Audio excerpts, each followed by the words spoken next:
am the new generation of scary stories. It's time to retire the boring, emotionless voiceovers. With my voice and melody, you will experience the full spectrum of emotions. Subscribe if you like my videos, and also send me your scary stories to my email. And please indicate how you would like me to introduce you in the video. Good luck.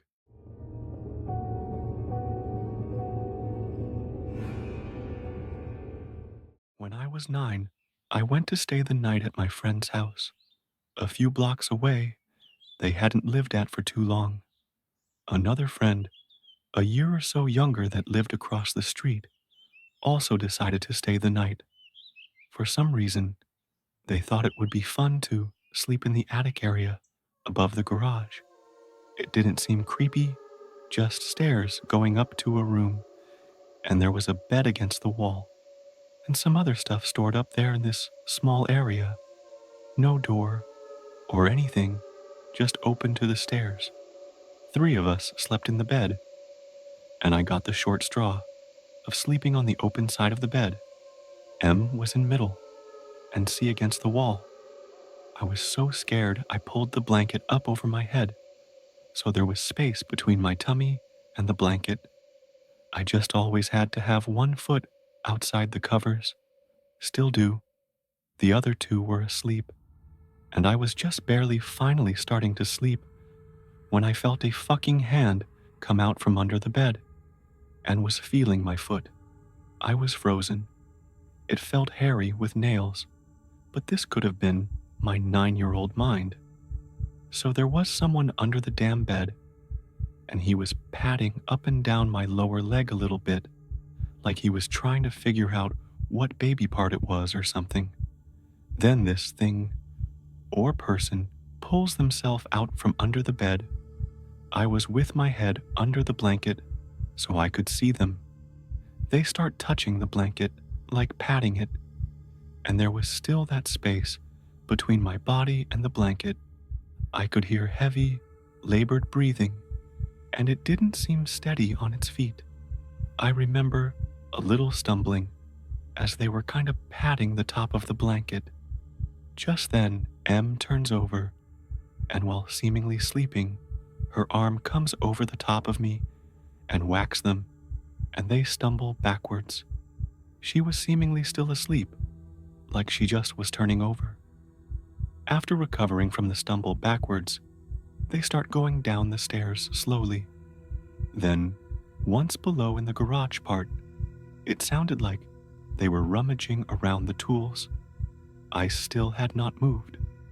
Now, the person that owned the house before had a bike repair shop out of the garage, so when the door opened and shut, a bell would ring. The person then went out the door, and I heard it ring.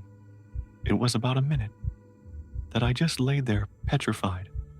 Apparently, M was awake the whole time, and she whacked the person on purpose as she sat up in bed, and so did I, and we got up and ran down the stairs, going right to the kitchen door, leaving C up there, because she was out cold. We ran into her dad's room, who was asleep with her brother, who had Down's syndrome and always slept with his dad. Her dad got up and went up to the attic room, and we woke C up. He looked under the bed with a flashlight, and of course no one was there, because we knew they had left. What he did find was empty little airplane bottles of hard liquor, and the wall that overlooked the kitchen had a hole in it. I should add M was one of the younger sisters and had 4 or 5 older, beautiful sisters, big Latino family, that while none were home that night, were often home during day, and the kitchen was always a place they gathered in night clothes, etc. It was obvious someone had been staying up there and spying on them. We spent the rest of the night sleeping in the living room, if her house and I never fell asleep again. When the sun came up, I got in my bike and hauled ass home. We never locked our doors back then, but for some damn reason, my mom had licked the door. I knew she would get mad for me coming home early and would ask questions that I didn't want to answer because I knew she would never let me go back over. So, what did I do? I went to our car parked out front and climbed into the floor of the back seat with the doors locked and waited until my mom came out to get the newspaper. I never did tell her about it. Now, as a child, I imagined a monster came out from under that bed. But as I got older, I realized it could have been some drunk homeless person. I will never know. But even though I was worried my mom wouldn't let me go back, I actually never did go back to her house. We just quit being friends because it scared me so badly. Until I got married, I always had to have my box springs on the floor rather than on a bed frame because I had such a fear of being grabbed from under the bed. It also occurred to me that maybe they were looking for tools or something to use to hurt us. What made them just suddenly leave? I don't know.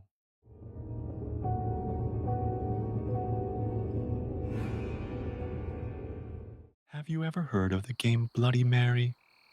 When I was young, my mom would bring me and my sister to my granny's house on Christmas Eve every year to make brownies and bread, etc. One year, when I was around 7 or so, and my cousin and sister were 6, she brought us to our granny's on Christmas Eve, like every year. After we had done some baking, my cousin, sister, and I decided to go outside and play. Our uncle lived right next door, and he had a shed with a donkey in it.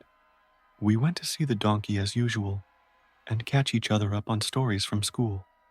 While we are feeding the donkey, my cousin mentions a new game they've been playing at school, Bloody Mary. I had heard of the game, but didn't have any luck when I played it with my friends. She tells us all these stories about girls and boys who played it at her school. My sister believed her, but I didn't. She was always known for exaggerating or stretching the truth. We went home a few hours later, and I didn't think much of the Bloody Mary. That was until Christmas morning when we went back to my granny's. We always go over for dinner and presents. After dinner, we were watching a scary movie when my cousin told me to go upstairs. We weren't really meant to go upstairs together, only one at a time, but my granny seemed to be distracted, so I chanced it. We ran upstairs to see my sister standing in the bathroom waiting for us. I asked what's going on, and she said we are going to try Bloody Mary.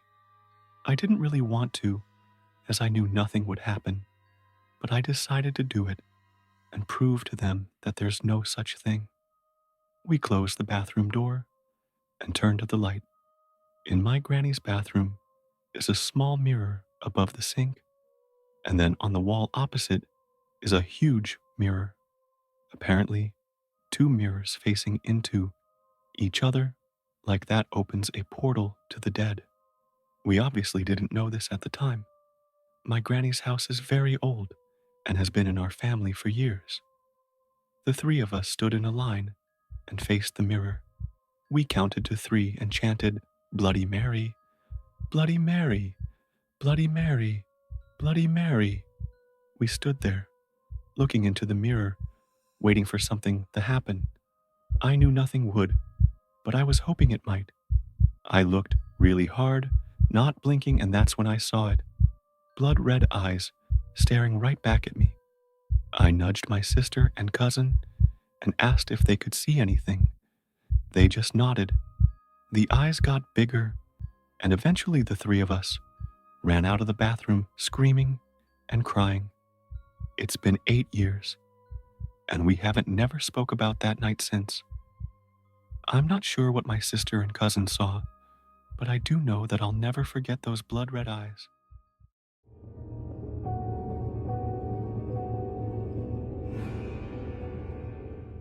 Okay, so about a few years ago, I was home alone for a few days. Then I decided to stay up all night in my parents' room. Since they had an AC, I felt like I was living the dream I've always wanted as a kid, singing my butt off loudly. Then it reached midnight. I was still singing, which my parents told me it isn't good to sing at night, since it attracts spirits. I didn't believe them.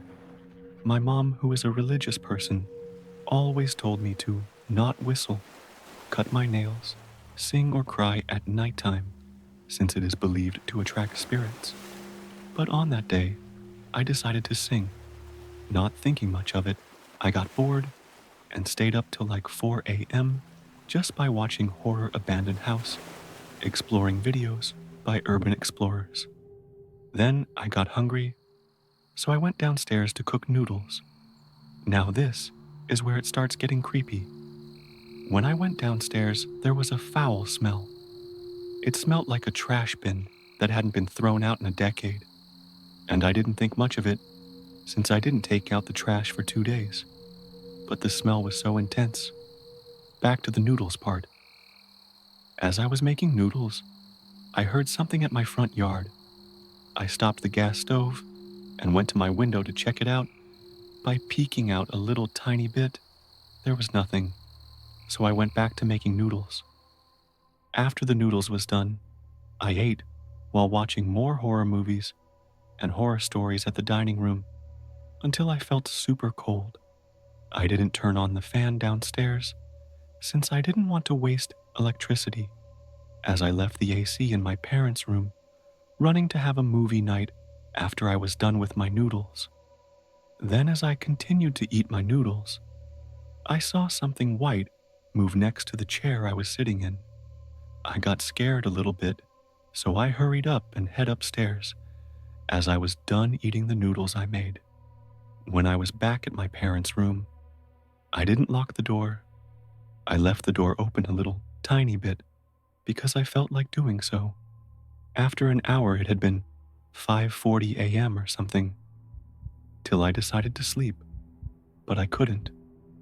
So I stared at the door thinking when my parents will be home.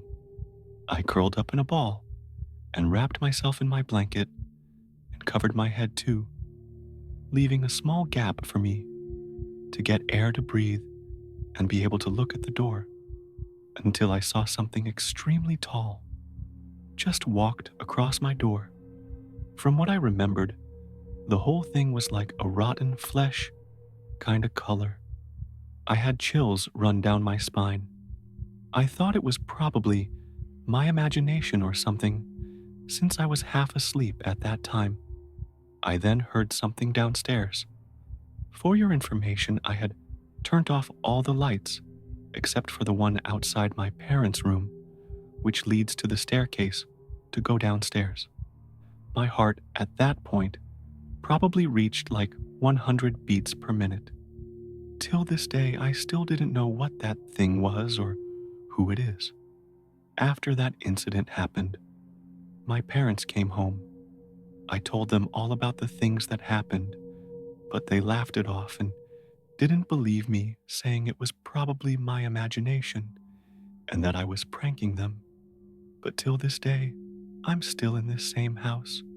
Now I wouldn't dare to stay home alone or leave the door open. I lock everything, even my windows, bathroom door, and my room door, praying that I could move out as soon as possible.